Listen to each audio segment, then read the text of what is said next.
तो ज्योतिषी देव, व्यंतर देव और भवनवासी, ये 3 जाति के तो देव रहते हैं, और हम और आप जैसे मनुष्य, त्रयंच, ये 3 गति के जीवों का यहाँ पर कहाँ पर निवास है? ये मध्यलोक में है ना, ये लोक में। मध्यलोक जी। में। आगे देखिए, अब यह ये पहला सूत्र मध्यलोक का है, तीसरे अध्याय का 7वां सूत्र और मध्यलोक के वर्णन वाला पहला सूत्र है, जिसमें क्या कह रहे हैं? जम्बू द्वीप लवणोदादया शुभ नामानो द्वीप समुद्रः। जम्बू द्वीप लवणोदादया शुभ नामानो द्वीप समुद्रः। लोटा रख दे।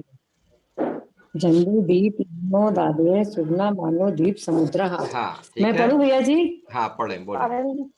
हाँ, जल्दी से बोलते जाओ। जम्बू द्वीप लवणो दादय सुवना मानो द्वीप समुद्र। हाँ, इस मध्यलोक में जम्बू द्वीप, लवण समुद्र आदि नाम के, कौन से नाम के? शुभ नामानो, शुभ नाम के शुभ नाम। द्वीप और समुद्र हैं। ठीक है, आगे फिर कैसे हैं, उनका विस्तार कैसा है? तो 8वें सूत्र में कह रहे हैं, द्विर द्विर विष्कंभः पूर्व पूर्व परिक्षेपिणो वलया कृतयः। द्विर द्विर विष्कंभः पूर्व पूर्व परिक्षेपिणो वलया कृतयः। अर्थात कैसे हैं वो? दुगने दुगने विस्तार वाले, विस्कंभ माने विस्तार, है ना, दुगने दुगने विस्तार वाले हैं। और कैसे हैं? पूर्व पूर्व परिक्षेपणों, अगला समुद्र अथवा अगला द्वीप, पिछले द्वीप और पिछले समुद्र को परिक्षेपणों, चारों तरफ से घेरे हुए, वलयाकृतया, वलय की आकृति का, अर्थात चूड़ी अथवा कंगन की आकृति के वो द्वीप और समुद्र हैं।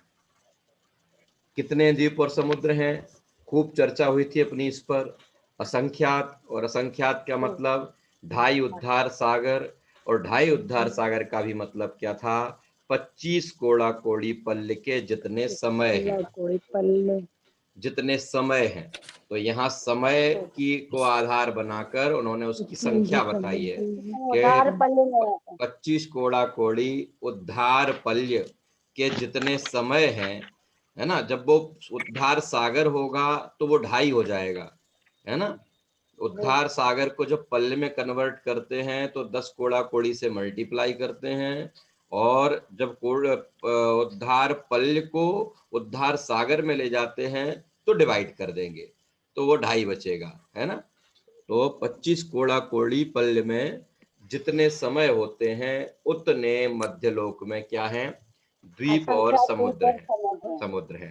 ठीक है, असंख्यात का प्रमाण बताया उन्होंने, है ना। असंख्यात तो वो है ही है, लेकिन असंख्यात का प्रमाण बताएंगे तो क्या बताएंगे? कि 2.5 उद्धार सागर में जितने समय हैं उतने ही द्वीप और समुद्र इस जम्बू द्वीप में है। कैसे हैं? एक दूसरे को घेरे हुए, गोल, उत्तरोत्तर दूने दूने व्यास वाले, और कैसे? शुभ नाम वाले। और ये बीचों बीच जो आपको चित्र दिखाई दे रहा है ना, ये है यहाँ से, ये पहला जम्बू द्वीप, फिर अगला लवण समुद्र, फिर उसके बाद घातकी खंड द्वीप, फिर कालोदधी समुद्र, फिर पुष्करवर द्वीप, फिर पुष्करवर समुद्र। पुष्करवर द्वीप में मानसोत्तर पर्वत पड़ने से वो आधा हो जाता है ना। जब 2.5 द्वीप का चित्र भी आगे जब आएगा ना, तो उससे 2.5 द्वीप कैसे बनता है? वास्तव में तो द्वीप तो 3 होंगे।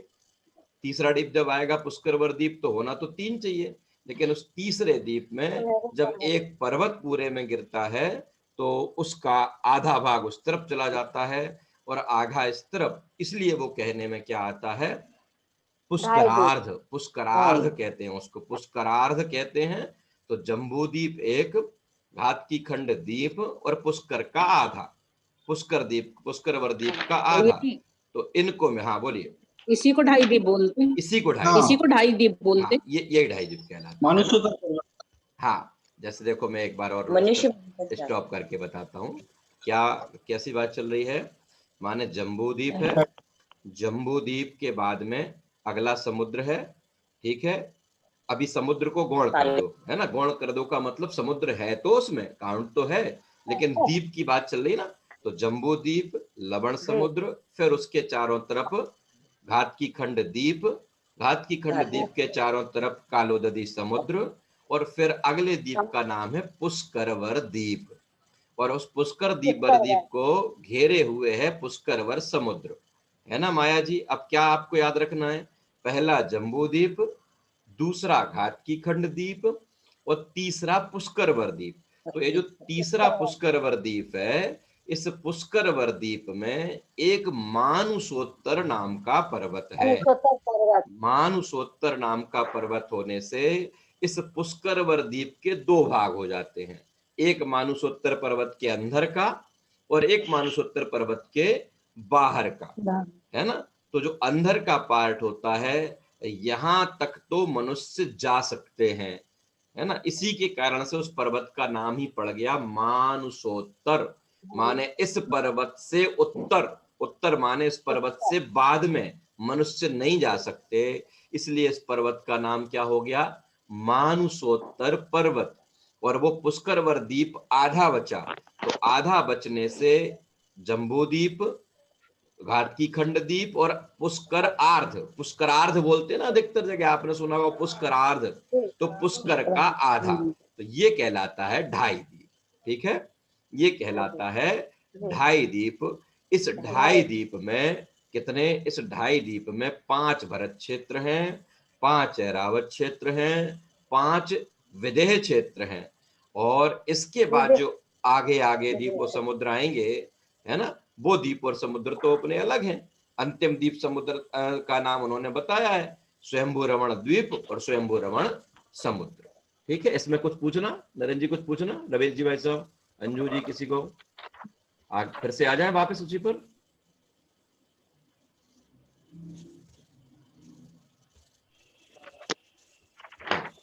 देखिए, ठीक है, ये द्वीप समुद्र का है, ऐसा है, ऐसे ऐसे बसे हुए हैं, याद रखना है।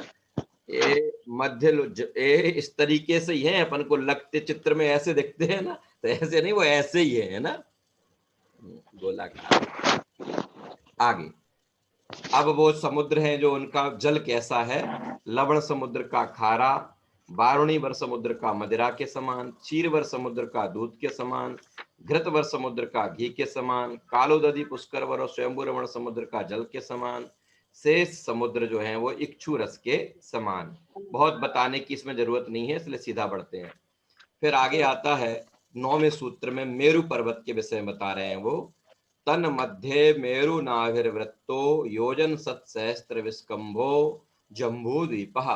तन मध्य माने उनके बीच में, किनके बीच में, उन असंख्यात द्वीप और समुद्र के बीच में जम्बू द्वीप है, और जम्बू द्वीप के भी बीच में क्या है, मेरु नाभिर्वृत्तो, नाभि के समान, जैसे मनुष्य के शरीर में नाभि बिल्कुल बीचों बीच होती है, ऐसे ही उस जम्बू द्वीप में बीचों बीच, है ना, बीचों बीच कितना, योजन सत सहस्त्र, सत सहस्त्र 100,000 अर्थात 1,00,000, 1,00,000 योजन विस्कंभो अर्थात विस्तार वाला क्या है, मेरु पर्वत है। ठीक है, उन सब के बीच में गोल और 1,00,000 योजन विस्कंभ वाला जम्बू द्वीप है, जिसके बीच में क्या है, नाभि के समान वाला क्या है, मेरु पर्वत है। ठीक है, 1,00,000 उन असंख्या द्वीप समुद्रों के बीच में सबसे पहले क्या है, जम्बू द्वीप है, जिसका विस्तार कितना है, 1,00,000 योजन है, और उसी जम्बू द्वीप के बीचों बीच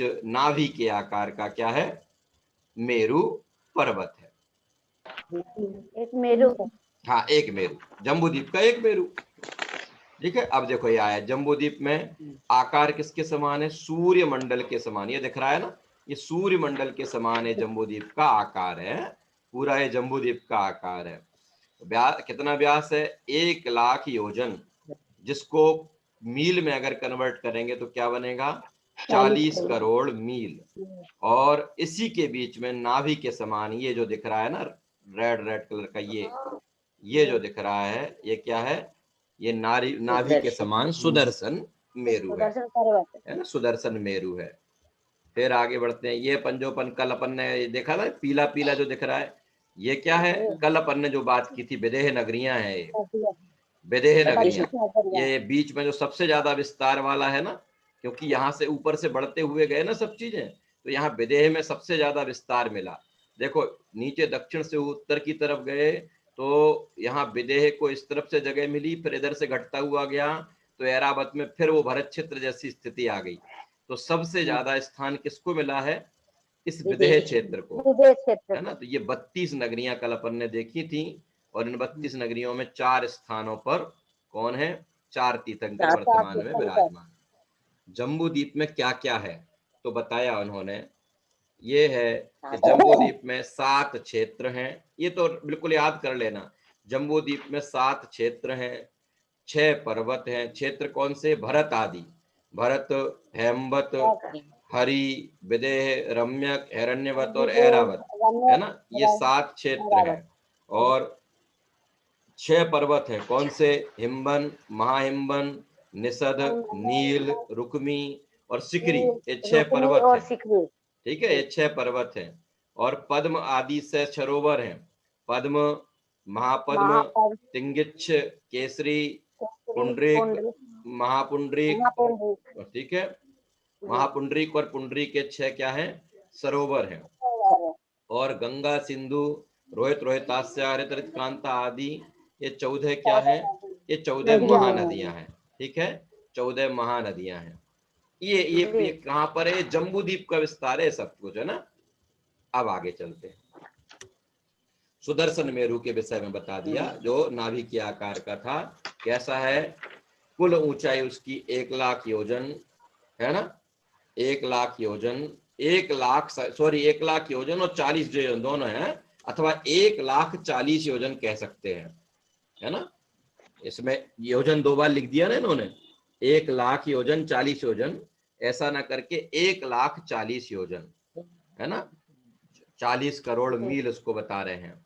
फिर उसमें उसका भी विस्तार कैसा है, उसमें भी अलग अलग करेंगे। तो 40 योजन की तो चूलिका है, ये जो चूलिका दिखाई ना चित्र में, अलग से दिख रही है, 40 योजन की चूलिका है।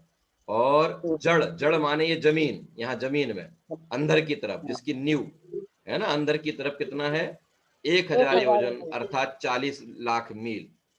और मेरु की ये ऊंचाई कहां से? जड़ के बाद से पहले तक, हाँ, जड़ के बाद से और चूलिका के पहले तक, यहाँ तक 99,000 योजन इसकी ऊंचाई है।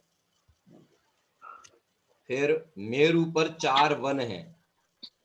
नीचे पृथ्वी पर जड़ माने जड़ के बाद से भद्रसाल वन चित्रा पृथ्वी पर है, नंदन वन चित्रा पृथ्वी से 500 योजन ऊपर है, सोमनस वन 62,500 योजन ऊपर पर है, पांडुक वन 36,000 योजन पर है, जिसकी अपन ने पूरी मेरु व पंचमेरु की जयमाला से अपन ने पूरा देखा था, इसलिए संक्षेप में ही अपन बात कर रहे हैं।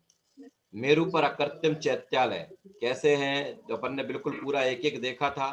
चारों वन पर हर एक दिशा में एक एक अकृत्रिम चैत्यालय है ना। चारों दिशाओं में, कहां पर? भद्रसाल वन पर भी, नंदन वन पर भी, सोमनस वन पर भी और पांडुक वन पर भी। इस तरीके से चारों वन के चारों ओर जब एक मेरु में इस चैत्यालय होंगे तो 16 होंगे, और जब इन्हीं को 2.5 द्वीप से देखा जाएगा तो 2.5 द्वीप में 5 मेरु होने के कारण से ये सारे चैत्यालय मिलके कितने हो जाएंगे? 80 चैत्यालय हो जाएंगे। और कौन से हैं? किसी के द्वारा बनाए हुए नहीं, आपके कोलकाता में, दिल्ली में, बेंगलोर में, हमारे आगरा में जो लोगों ने बनवाए हैं ना, स्वधर्मेंद्र बन के, भगवान के माता पिता बन के, है ना, ऐसे नहीं है, आकृत्रिम है ना, आकृत्रिम चैत्यालय हैं। और ऐसे इन आकृत्रिम चैत्यालयों में क्या याद रखना, कितनी प्रतिमाएं होती हैं? कितनी होती है? 108 प्रतिमाएं, 108 प्रतिमाएं। कितनी बड़ी बड़ी? 500 धनुष की, 500 धनुष की। कैसी? खड़गासन की, पद्मासन? पद्मासन, है ना, पद्मासन की है। 108 प्रतिमाएं हैं। और कहां पर है? हर अकृत्रिम चैत्यालय में, कोई भी अकृत्रिम चैत्यालय आवे, है ना, उन अकृत्रिम चैत्यालयों की ऐसी व्यवस्था होती है। और किसी पत्थर की, माने पत्थर से मतलब ये सामान्य पत्थर से बनी हुई नहीं है, रत्नमयी है, रत्नमयी है ना, रत्नमयी। अब देखें जम्बू द्वीप में क्या है कि जम्बू द्वीप में एक जम्बू नाम का वृक्ष है। पृथ्वी काय का, ये दिखाई दे रहा है ना, पृथ्वी काय का जम्बू नाम का वृक्ष है, जिसके कारण से उस द्वीप का नाम ही क्या पड़ गया, उस द्वीप का नाम जम्बू द्वीप पड़ गया। इसके नाम पर जम्बू द्वीप का नाम पड़ गया। उत्तर कुल की पश्चिम दिशा में है, उत्तर कुल की पश्चिम दिशा में है।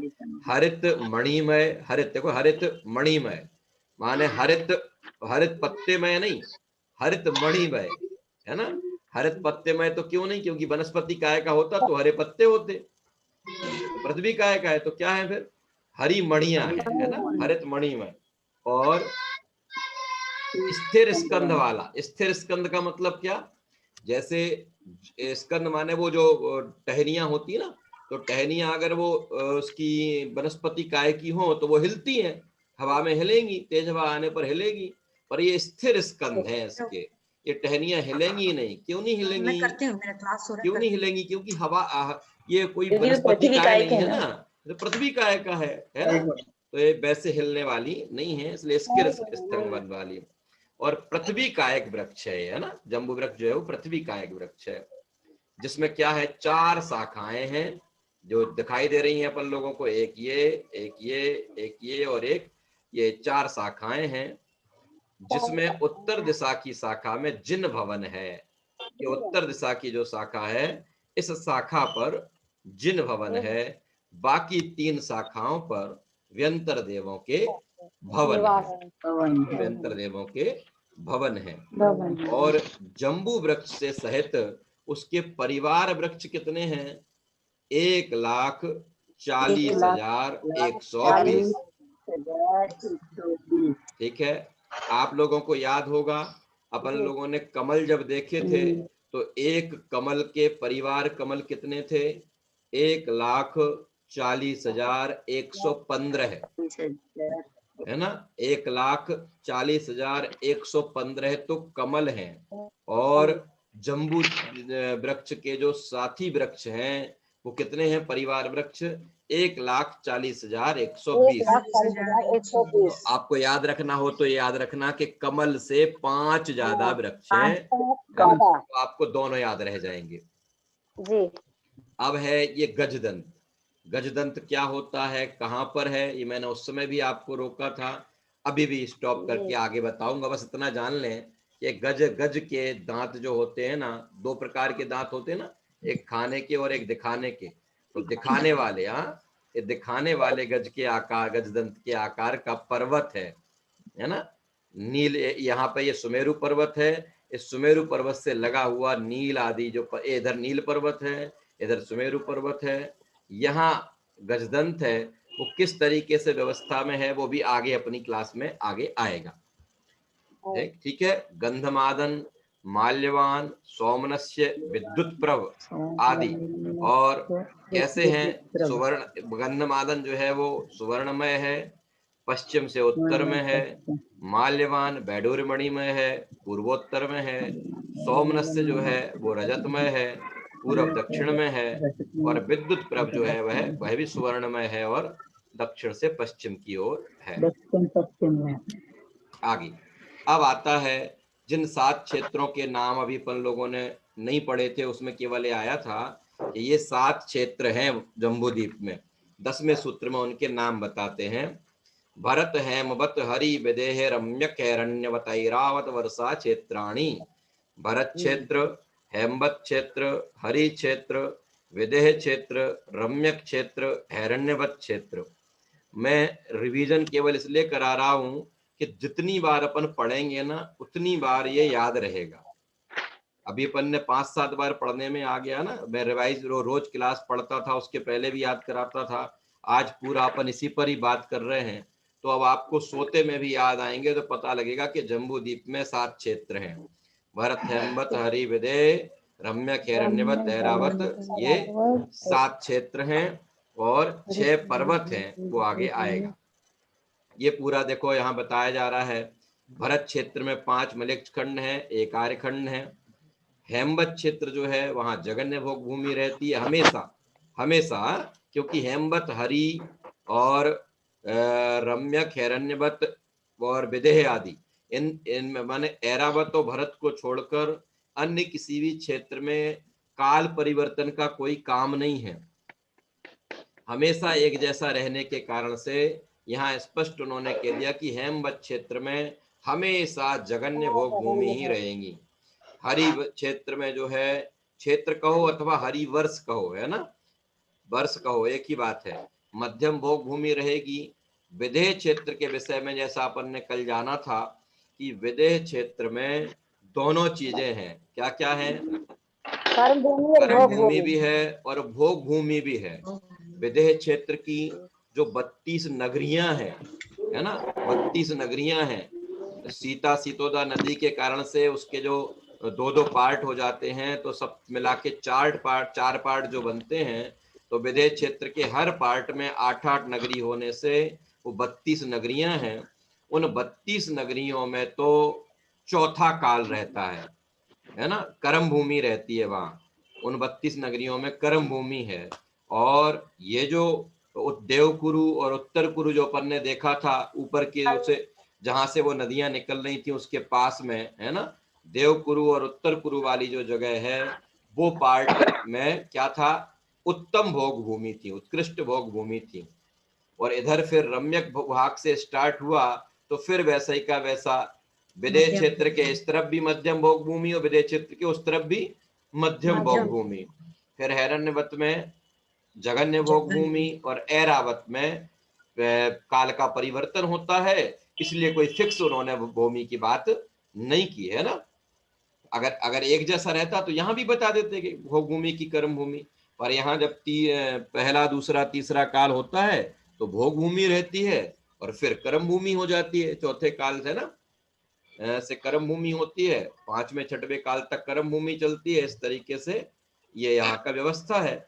इसलिए यहाँ भूमि के विषय में उन्होंने स्पष्ट नहीं बताया, पर दोनों के दोनों जो क्षेत्र हैं वो विजयार्थ पर्वत के कारण से और उसमें से निकलने वाली नदियों के कारण से 6 पार्ट में बढ़ जाता है। और उस 6 पार्ट में से 5 पार्ट मलेच्छ खंड कहलाते हैं और 1 पार्ट जो है वो आर्यखंड कहलाता है।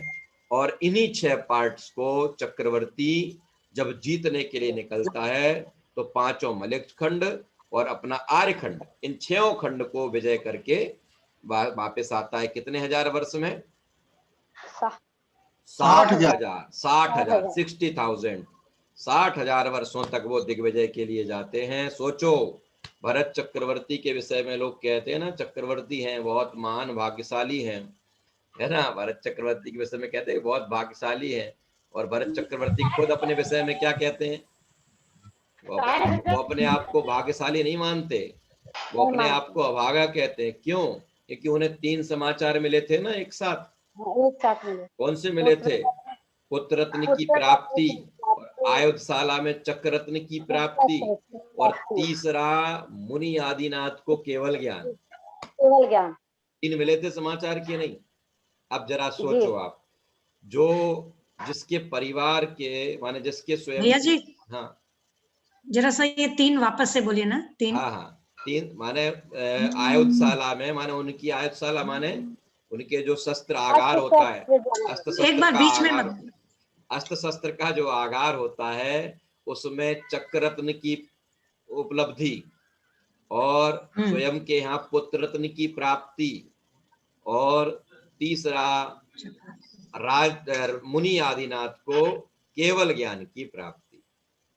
ठीक है, जो तीर्थंकर अरहंत थे ऐसे आदिनाथ भगवान को अब भगवान कहलाने लगे थे। अभी तक तो मुनि थे, है ना, केवल ज्ञान से पहले तक तो मुनि थे, तो केवल ज्ञान हो गया। और यहाँ आयुधशाला में चक्ररत्न प्रकट हो गया है। नरेंद्र जी भाई साहब, चक्ररत्न प्रकट होने का मतलब जानते हो कि अब क्या करना पड़ेगा? रमेश जी भाई साहब, अब जीतने जाना पड़ेगा 6 खंडों को, है। अब 6 खंडों को जीतने के लिए जाना पड़ेगा। 6 खंडों को माने उन्हें जाना पड़ेगा युद्ध के लिए। यहाँ आवाज नहीं आ रही मेरी? अब आ रही क्या आवाज? आ रही? आवाज कट रही है, आवाज कट रही है, अब आने लगी हुई। अच्छा हाँ, अब आ रही क्या? बातें फिर से बताइए, आवाज क्रैक होती है, समझ नहीं है। मैं 1 मिनट सबको म्यूट करता हूँ मैं, 1 मिनट। हाँ, अपन बात ये कर रहे थे कि भरत चक्रवर्ती को ये जब समाचार मिला क्या, कि पिताजी को, पिताजी नहीं कहना चाहिए, हाँ क्या कहना चाहिए, मुनि आदिनाथ को क्या हो गया, केवल ज्ञान की प्राप्ति हुई और पुत्र रत्न की भी प्राप्ति हुई और आयुषशाला में चक्र रत्न भी आया। तो अब आप सोचो, जैसे अपन लोग बैठे हैं यहाँ पर, सब लोग जनवाणी सुन रहे हैं, अब आपको कोई नए 3 समाचार मिलवे, क्या क्या मिलवे, कि आपके पुत्र का बहुत बढ़िया नौकरी लग गई, एक, ठीक है। दूसरा ये कि अभी जो लॉकडाउन का समय था, वो लॉकडाउन का समय माने जो बीमारी से ये सब चीजें जो है बिल्कुल फ्री हो गई है, बीमारी लेस हो गया है।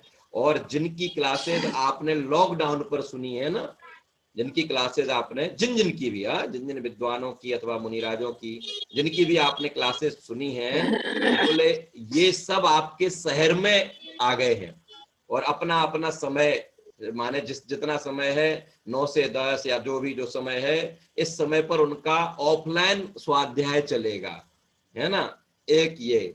और तीसरा ये कि माने कोई भी एक बड़ा और समाचार मिल जाए उसमें पुत्री के विवाह का या अथवा कुछ भी का, और फिर आपके पुत्र का जो बहुत अच्छा जॉब लगा था ना, वो इंडिया में नहीं लगा था। रमेश जी कहाँ लगा था? वो विदेश में लगा था।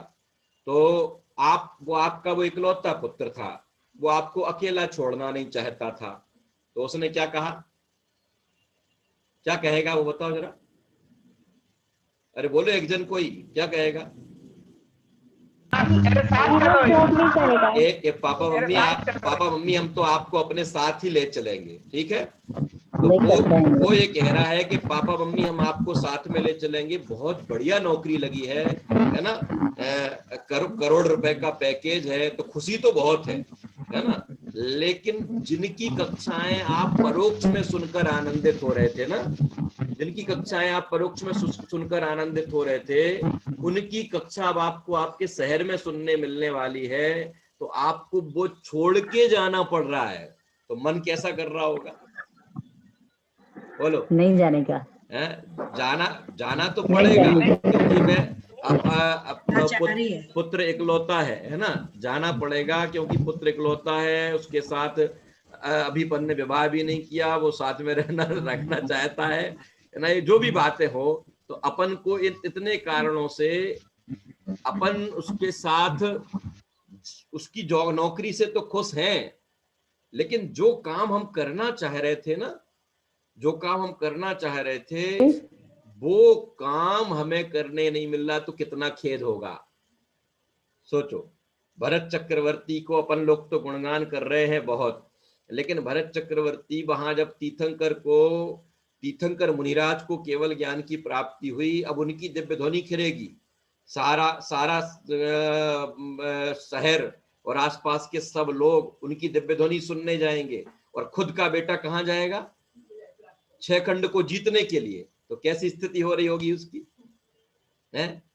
तो ऐसा मुझे बीच में ही बताने का विकल्प आ गया कि वो भरत भरत जम्बूद्वीप के भरत क्षेत्र में वो जो 6 खंड हैं, उन 6 खंडों को जीतने के लिए जाता है, और फिर वापस आकर आगे की साधना का कार्य वो करता है। वो आगे की बात है। चलिए, खैर बीच में आ गया मुझे बताने का विकल्प। प्रश्न है। हाँ बोलो। एक प्रश्न भैया जी। हाँ बोलो। इसमें विदेश क्षेत्र में आपने बताया कि भूमि होती है। हाँ हाँ, विदेश क्षेत्र में भूमि होती है। हाँ, और साथ ही आपने बताया कि यहाँ पे कर्म भूमि होती है, जिसमें हर बार कर्म भूमि भी होती है। ये दोनों अच्छा, विदेश इसमें लिखा नहीं, उत्कृष्ट भोग भूमि लिखा हुआ है। हाँ हाँ, उत्कृष्ट भोग भूमि होती है। हाँ, आप देखो, तो उसमें जो तीर्थंकर बनते हैं कर्म भूमि से बनते हैं। 4 तीर्थंकर हमेशा जो बनते हैं। हाँ हाँ हाँ, आपने बताया कर्म भूमि, ठीक है। तो फिर ये भोग भूमि और कर्म भूमि का ये दोनों चीजें तो उसमें पार्ट है ना, पर्टिकुलर पार्ट। कल अपन ने देखा था ना उस चित्र में, अभी चित्र अभी अपन अपना आ गया है, जो कल हुआ था वो अभी आगे आज विषय आएगा। तो एक जो पर्टिकुलर पार्ट है ना, उस पर्टिकुलर पार्ट में जो है वो उत्कृष्ट भोग भूमि होती है। हाँ, हाँ। और वो जो कल येलो येलो भाग था ना, येलो येलो, वो पूरा कर्म भूमि का भाग था। जैसे 32 नगरियों।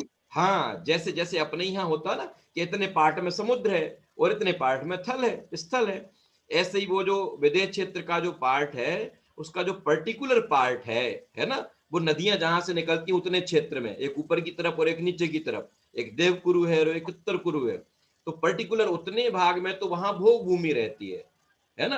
और वो जो 32 नगरियां हैं ना, उन 32 नगरियों वाला जितना भी क्षेत्र है, वो क्षेत्र वहां पर कैसा रहता है, वो वहां पर कर्म भूमि रहती है। देखा ना यहाँ उन्होंने 32 देश 5 मिलित खंड तो हो गया, आर्य खंड में उत्कृष्ट भोग भूमि, यहाँ पर 5 वहां वो कर्म भूमि भी होती है और भोग भूमि भी होती है।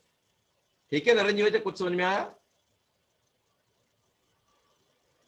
नेट मुझे लग रहा है आज डिस्टर्ब कर रहा है।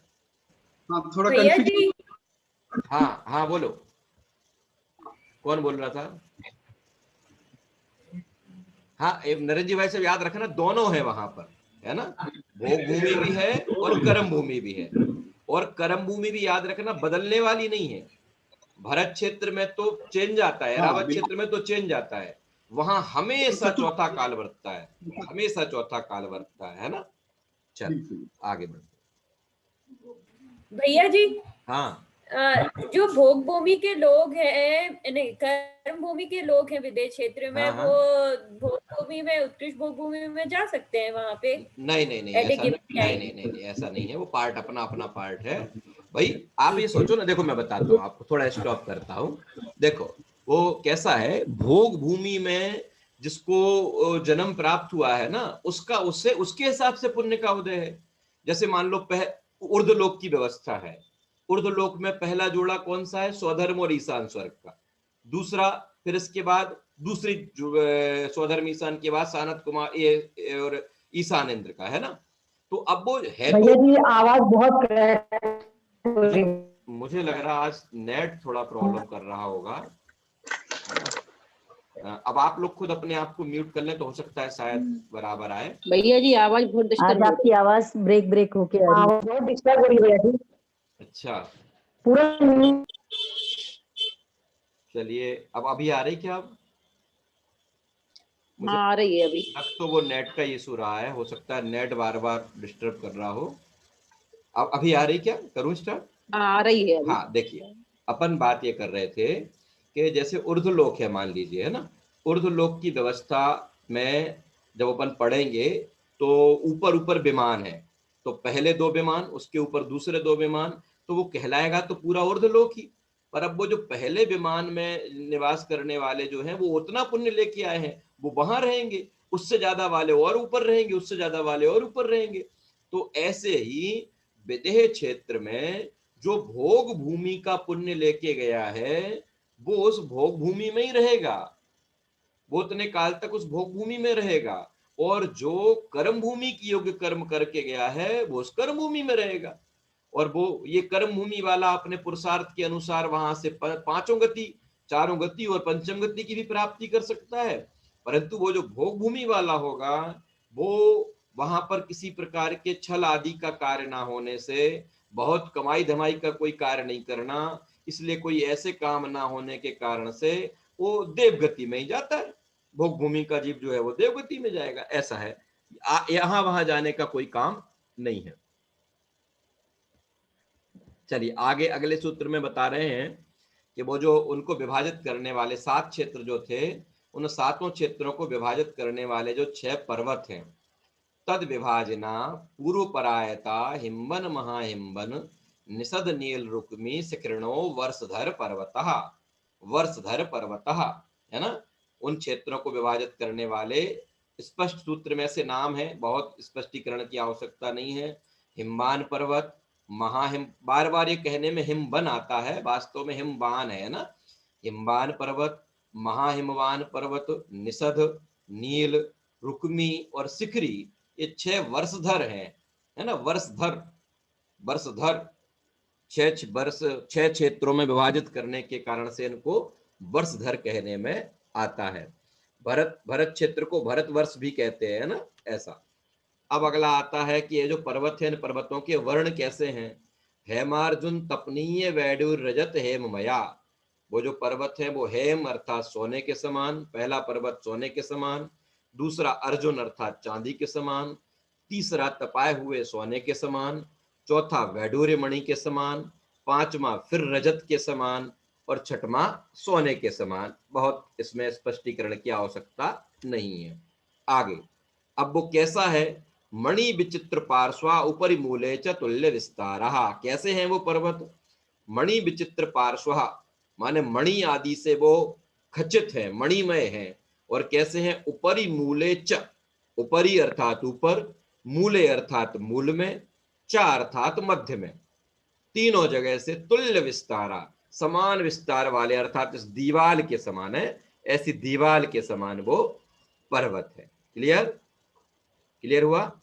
माने सीधी बात, जैसे अपने मकान में एक डिवाइड, एक जब दो भाइयों में बंटवारा हो जाता है तो एक दीवार खिंच जाती है ना, बिल्कुल ऐसे के ऐसे वो पर्वत पड़े हैं। तो जम्बूद्वीप, पहला पर्वत पड़ा तो जम्बूद्वीप का एक पार्ट अंदर की तरफ, एक पार्ट बाहर की तरफ, दूसरा पड़ा तो और, तीसरा पड़ा तो और ऐसे 6 पड़े तो 7 पार्ट में कन्वर्ट हो गया जम्बूद्वीप। देखो अब बता रहे हैं उन सारे पर्वतों के विषय में, कैसा कलर है, कैसी ऊंचाई है और कौन से पर्वत पर कौन सा सरोवर है। हिमवान पर्वत सोने के कलर का है, 100 योजन की उसकी ऊंचाई है ना। 100 योजन निकालना हो तो 6000 का मल्टीप्लाई करके किलोमीटर निकल आएगा। पद्म सरोवर है उसके ऊपर। महाहिमवान जो है वो चांदी के वर्ण का है, 200 योजन उसकी ऊंचाई है ना। और महापद्म नाम का उसके ऊपर सरोवर है। निषद पर्वत जो है वो तपाए हुए सोने के समान है, 400 योजन उसकी ऊंचाई है। तिंगिच्छ, तिंगिच्छ है ना, तिगिच्छ, तिगिच्छ बोलना चाहिए। ये बिंदी और दोनों एक साथ नहीं होंगे, है ना। बिंदी है, बिंदी हट जाएगी, तिगिच्छ बोला जाएगा। तिगिच्छ नाम का उसके ऊपर सरोवर है। नील पर्वत वैडूर्य मणि के समान उसका वर्ण है, अर्थात नील मणि के समान वर्ण है, 400 योजन उसकी ऊंचाई है। केसरी नाम का उसके ऊपर तालाब है। रुक्मी पर्वत चांदी के समान वर्ण वाला है, 200 योजन की ऊंचाई है। महापुंडरीक नाम का उसके ऊपर क्या है, महापुंडरीक नाम का उसके ऊपर तालाब है। और शिखरी पर्वत सोने के वर्ण का है, 100 योजन ऊंचाई है। और पुंडरीक नाम का सरोवर उसके ऊपर से निकल रहा है। ये सरोवरों के नाम अभी आए नहीं है, आगे आएंगे। ये विजयार्थ पर्वत पड़ा हुआ है क्षेत्रों पर। कौन कौन से क्षेत्र में, उस दिन बताया था, याद है। नीचे भरत क्षेत्र में, ऊपर ऐरावत क्षेत्र में और बीच में विदेह क्षेत्र में। ठीक है, नीचे भरत क्षेत्र में भी, ऊपर ऐरावत क्षेत्र में भी और बीच में विदेह क्षेत्र में भी। भरत क्षेत्र देखो यहाँ आया, भरत क्षेत्र, ऐरावत क्षेत्र और विदेह क्षेत्र को 2 भागों में बांटने वाला यह पर्वत है। कौन सा, विजयार्ध नाम है ना, विजयार्ध, विजयार्ध। जब वो चक्रवर्ती पर्व उनको जीतने जाता है ना, तो जब आधे विजय इस पर विजयार्ध पर्वत तक पहुंचता है तो यहाँ तक उसकी आधी विजय होती है, इसलिए उसको कहते हैं विजय अर्ध, बन जाता है विजयार्ध। माने 6 खंडों में से आधी विजय होती है, इसलिए वो विजयार्थ कहलाता है। फिर है, इसमें 2 श्रेणियां होती हैं, जिसमें पहली श्रेणी 10 योजन की ऊंचाई पर होती है, जिसमें विद्याधर राजाओं की नगरियां होती हैं। 10 योजन ऊपर, उसी के 10 योजन और ऊपर जाते हैं तो दूसरी सीढ़ी पर आभियोग्य जाति के देव, जो वैमानिक देवों की आज्ञा से विमान आदि बनने का कार्य करते हैं, है ना, जो समझ लीजिए वाहन आदि बनने का कार्य करते हैं, वो अभियोग्य जाति के देवों का निवास स्थान वहां पर है। फिर आगे विजयार्थ पर्वत का ये वहां वैसा बताया था और यहाँ इस तरीके से बता दिया उसको, है ना। ये जो विजयार्थ पर्वत में ये 2 जो है ना वो गुफाएं निकल रही हैं, है ना, ये 2 गुफाएं निकलती हैं। अभी जब मैं वो डिजिटल वाला आपको दिखाऊंगा तो आपको बड़ा आनंद आएगा। ये गुफाओं में से कैसे नदियां निकलती हैं, चक्रवर्ती की सेना इनमें से गुजरती है, तब वो कहीं जाके पूरे 6 खंड जीत पाएगी, नहीं तो कैसे होगा, है ना। उसके 5 योजन ऊपर की भूमि पर कूट होते हैं, जिसमें पूर्व दिशा एक अकृत्रिम चैत्यालय होता है। जो कूट होते हैं ना, उनमें पूर्व दिशा की तरफ ये अकृत्रिम चैत्यालय है। ये शिखर दिखाई दे रहा है, ध्वजा दिखाई दे रही है। विजयार्क पर्वत में 2 गुफाएं हैं, ये जो दिख रही हैं। पहली गुफा का नाम तिमिस्र है और दूसरी गुफा का नाम खंड प्रपात है, खंड प्रपात। चलिए आगे बढ़ते हैं। फिर वो पद्म जो 5-6 सरोवरों के नाम अभी अपन ने चार्ट में देखे थे, यहाँ सूत्र में उनके नाम बता रहे हैं। पद्म महापद्म तिगिच्छ केसरी महापुंडरीक पुंडरीका हृदय तेसाम ऊपरी, उन क्षेत्रों के ऊपर, उन पर्वतों के ऊपर पद्म महापद्म तिगिच्छ केसरी महापुंडरीक और पुंडरीक नाम के ये 6 तालाब हैं। चलिए आगे। फिर है प्रथमो योजन सहस्त्रायामस्तदर्ध विस्कंबो हृदय, वो जो प्रथम नंबर का, पहले नंबर का जो सरोवर है उसका विस्तार कैसा बताया। प्रथम योजन सहस्त्रायाम, सहस्त्र अर्थात 1000 योजन। कैसा है? 1000 योजन तो लंबा है, और तदर्ध विस्कंबो, उससे आधा चौड़ा है। ठीक है। और अगले सूत्र में गहराई के बारे में बताते हुए क्या कहा? 10 योजन अवगाहा, और 10 योजन उसका गहराई है, जो कि ये चित्र में स्पष्ट रूप से दिखाई दे रहा है। ये ऐसे में कितना? 1000 योजन, ऐसे में ये 500 योजन, और ये ऊंचाई में ये 10 योजन। आगे अब क्या है वहां पर, और कि उस सरोवर में तन मध्य योजनम पुष्करम, उस सरोवर के बीचों बीच 1 योजन का क्या है? कमल है। 1 योजन का कमल है। कौन से सरोवर में? पद्म सरोवर में। पद्म सरोवर में है ना। पद्म सरोवर पहले नंबर का, जो मैंने कल परसों वाली क्लास में बताया था कि पद्म सरोवर का नाम पद्म इसी कमल के कारण पड़ा, है ना। कमल के कारण ही इनका नाम सरोवर पड़ा, पद्म सरोवर पड़ा। कितना है वो? योजनम, 1 योजन का है। ठीक है। 1 योजन अर्थात कितने किलोमीटर? 6000 किलोमीटर। 6000 किलोमीटर। बढ़िया। देखो अब ये आ रहा है पद्मद्रह का कमल। पद्मद्रह माने पद्म तालाब का, पद्म सरोवर का जो कमल है उसके बारे में बता रहे हैं। कमलाकार टापू है। जैसे जम्बू वृक्ष वो जो था, वो जम्बू वृक्ष काय का नहीं था, वनस्पति काय का नहीं था, वो पृथ्वी काय का था। ऐसे ही उस सरोवर में पद्म के आकार का, कमल के आकार का एक टापू है। टापू है का मतलब वो भी पृथ्वी का एक रूप है। सीधी बात कहे तो पृथ्वी का एक आकार है।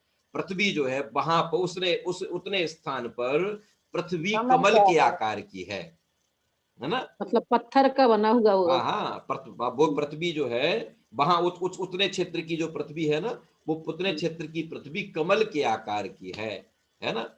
कमलाकार इसलिए लिखा ना, कमलाकार टापू है। उस कमल के जो कुछ परिवार कमल हैं, है ना, वो एक कमल है। और ये जो आसपास आपको इस कमल के आसपास दिख रहे हैं बिखरे बिखरे, ये सब ये जो बिखरे बिखरे दिख रहे हैं, ये कितने हैं? ये 1,40,115 है। पृथ्वी कायक है तथा मणियों से सजा हुआ है। मध्य कमल 1 योजन बड़ा, और बाकी कमल जो है वो उसके परिवार कमल जो थे वो कैसे हैं? वो आधे आधे योजन है। मध्य कमल में देवी रहती है। मध्य कमल जो है, उस मध्य कमल के बीच में देवी का निवास, वो भी उसमें बिल्कुल स्पष्ट दिखाई देगा एक चित्र में, है ना, उसमें कि ये पर्टिकुलर स्थान है, यहाँ पर उस देवी का महल है। देवियों के नाम आएंगे ना, तो पद्म सरोवर में रहने वाले, कमल पर रहने वाली देवी का नाम क्या है? श्री देवी। हाँ, है ना। तो श्री देवी जो है वो श्री देवी इस कमल में रहती हैं। और कब से रह रही हैं और कब तक रहेंगी? अनादि से रह रही हैं, अनंत काल अनादि से रह रही हैं और अनंत काल तक रहेंगी। लेकिन किसकी आवाज आ गई? किसी की आवाज आ गई। अनादि से रह रही हैं, अनंत काल तक रहेंगी, लेकिन वही नहीं रहेगी। क्यों नहीं रहेगी? क्यों? क्योंकि हाँ, उस देवी की जैसे ही आयु पूरी होती है तो वहां जो दूसरी देवी आती है, उस देवी का नाम भी क्या होता है? श्री रहता है। जैसे सांसद भवन, क्षेत्र में जैसी व्यवस्था है, सांसद भवन में प्राइम मिनिस्टर की चेयर पड़ी हुई है, तो अब वो उस पे जो बैठेगा वो प्राइम मिनिस्टर कहलाता है। उसका पर्टिकुलर जो नाम है वो तो नाम है ना, वो नाम तो बोलने में आता है। ऐसे यहाँ पर वो पर्टिकुलर वहां रहने वाली जो देवी पहुंचती है उसको श्री के नाम से ही पुकारा जाता है। ऐसा मध्य कमल जो है ये हो गया। बाकी के कमल में अंगरक्षक, बाकी की कमलों में निवास किसका है कि बाकी की कमलक में अंगरक्षक नाम के जो देव हैं, सेना जो बनती है वो जो देव हैं, अनीक नाम के जो देव हैं, है ना, इन देवों का निवास वहां पर रहता है। जितने कमल हैं उतने ही जिनालय हैं, जितने कमल हैं उतने ही वहां पर जिनालय हैं। आगे अब आता है आगे कि वो जो बाकी के कमल, आपने पहले कमल के बारे में 15 हैं क्या कह रहे हैं? वहां पे जैसे जितने कमल है यानी कि 1,40,115 जिनालय है फिर वहां। हाँ वो जिनालय याद रखना कि मध्य लोक में वो जो अकृत्रिम जिनालयों की संख्या आती है, वो अकृत्रिम जिनालय जो 458 कहने में आते हैं वो है ही है। उसके अलावा भी बहुत जो जिनालय होते हैं जिनकी संख्या अलग से कहीं बताने में नहीं आती, पर उनके अलावा भी जिनालय होते हैं, है ना, तो ये उनकी बात है। अब यहाँ 18वें सूत्र में वो ये बता रहे हैं कि आपने 17वें सूत्र के द्वारा तो केवल पद्म सरोवर पर रहने वाला जो कमल है उसका विस्तार बता दिया, आगे का क्या बताएंगे आप, आगे के लिए क्या है? और आपने सरोवर का भी एक ही सरोवर का विस्तार बताया, 1000 योजन का लंबा, 500 योजन का चौड़ा और 10 योजन का गहरा। तो सरोवर का और कमल का, इन दोनों के जो आगे के क्षेत्रों के ऊपर सरोवर और कमल है उनका क्या विस्तार है, तो उसके लिए एक ही सूत्र में उन्होंने सब कुछ कह दिया। क्या कह दिया?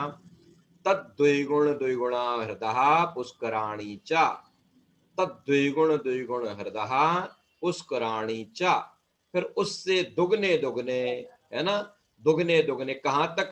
विदेह तक। फिर विदेह से ऊपर की तरफ फिर से दूसरी व्यवस्था, घटते हुए क्रम में, यहां से बढ़ेंगे वहां से घटेंगे, है ना, इस तरीके से उन पर हृदय अर्थात तालाबों का विस्तार है, पुष्कराणी चा अर्थात कमलों का, और उससे माने पद्म सरोवर पर जो तालाब है उसका विस्तार 1000 योजन लंबा, 500 योजन चौड़ा था।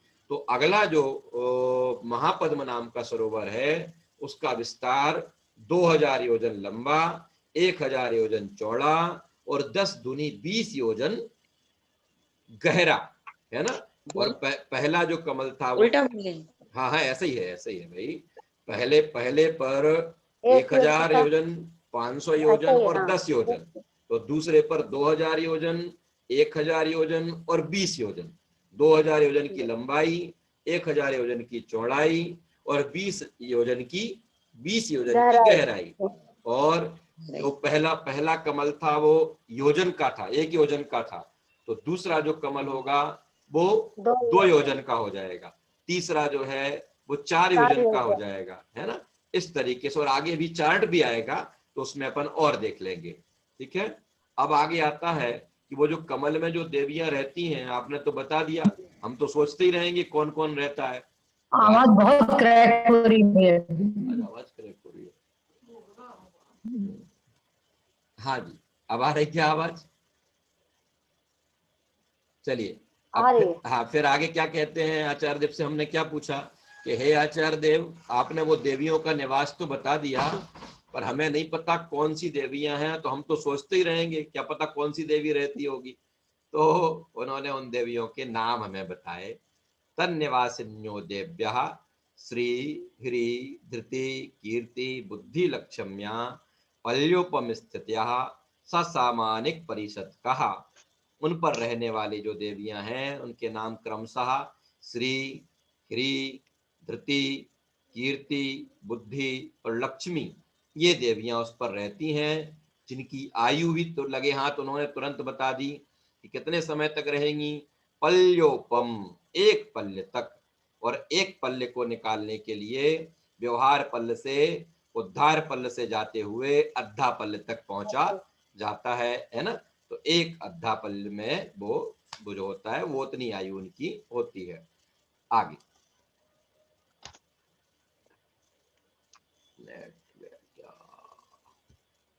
हाँ जी भैया जी, हाँ जी बोलिए, कोई प्रश्न है?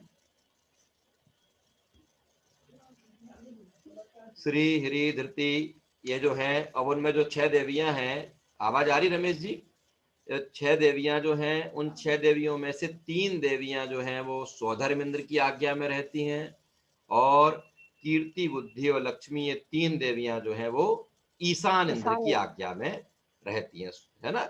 इनके स्वामी है का मतलब ये इनकी आज्ञा में रहती हैं, वो ये इनके पति नहीं है ना, पति रूप में स्वामी नहीं है, इनका अधिकार रहता है, उनकी आज्ञा में ही रहती हैं, और उनकी आयु पल्योपम की होती है। और नीचे एक पॉइंट और लिखा, सभी ब्रह्मचारिणी होती हैं, अर्थात उनका कोई देव नहीं होता, ऐसा नहीं होता।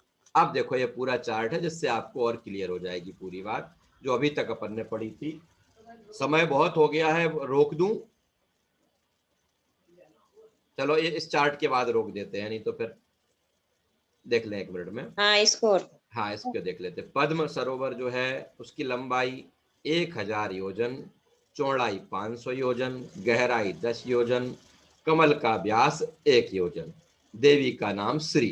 क्लियर, कोई दिक्कत? नेक्स्ट, महापद्म 2000 योजन की लंबाई, 1000 योजन की चौड़ाई, 20 योजन का कमल, नहीं 20 योजन की गहराई, और गहराई 2 योजन का कमल, और हिरी नाम की देवी का निवास। तिगिच्छ पर, तिगिच्छ की लंबाई 4000, चौड़ाई 2000 और गहराई 40 योजन, कमल का व्यास जो है वो 4 योजन है ना, केवल 4 योजन है, और धृति नाम की देवी। अब यहां से यहां तक तो हो गया कौन सा? पद्म, महापद्म, तिगिच्छ, है ना। अब जो चौथे नंबर की स्थिति आई यहां से, और नीचे का फिर घटते हुए क्रम में चला जाएगा, है ना। तो केसरी पर भी 4000, उसका भी 4000 लंबाई, 2000 चौड़ाई, 40 योजन की गहराई, 4 योजन का व्यास वाला कमल, और कीर्ति नाम की देवी का निवास। महापुंडरीक 2000, 1000, 20, 2 और बुद्धि नाम की देवी का निवास। और अंतिम पुंडरीक ऐरावत क्षेत्र में जो है ना, उसमें 1000 योजन लंबाई, 500 योजन चौड़ाई, 10 योजन गहराई और 1 योजन का कमल, लक्ष्मी नाम की देवी का निवास। इस तरीके से भरत क्षेत्र में, इस तरीके से जम्बू द्वीप में जो 7 क्षेत्र हैं, उन 7 क्षेत्रों पर रहने वाले पर्वत, और पर्वतों के साथ साथ होने वाले सरोवर, सरोवरों के साथ साथ रहने वाली देवियां, देवियों की आयु, है ना, विदेह क्षेत्र कैसा क्या है, कैसी व्यवस्था है वहाँ की, सरोवरों की कितनी लंबाई चौड़ाई है, ये सारा डिटेल अपन ने अभी इस रिवीजन क्लास के अंतर्गत जान लिया है। अब अपन लोग इसमें अभी भी इतने विषय में से अगर किसी को कुछ पूछना हो तो पूछ ले, वे अन्यथा क्लास का समय तो हो ही गया है, ज्यादा हो गया बल्कि। आज पूरा YouTube में डाल दीजिएगा तो एक साथ पूरा हो जाएगा। हाँ हाँ हाँ वो एक साथ फिर पूरा समझ में आ जाएगा एक बार में। हाँ हाँ।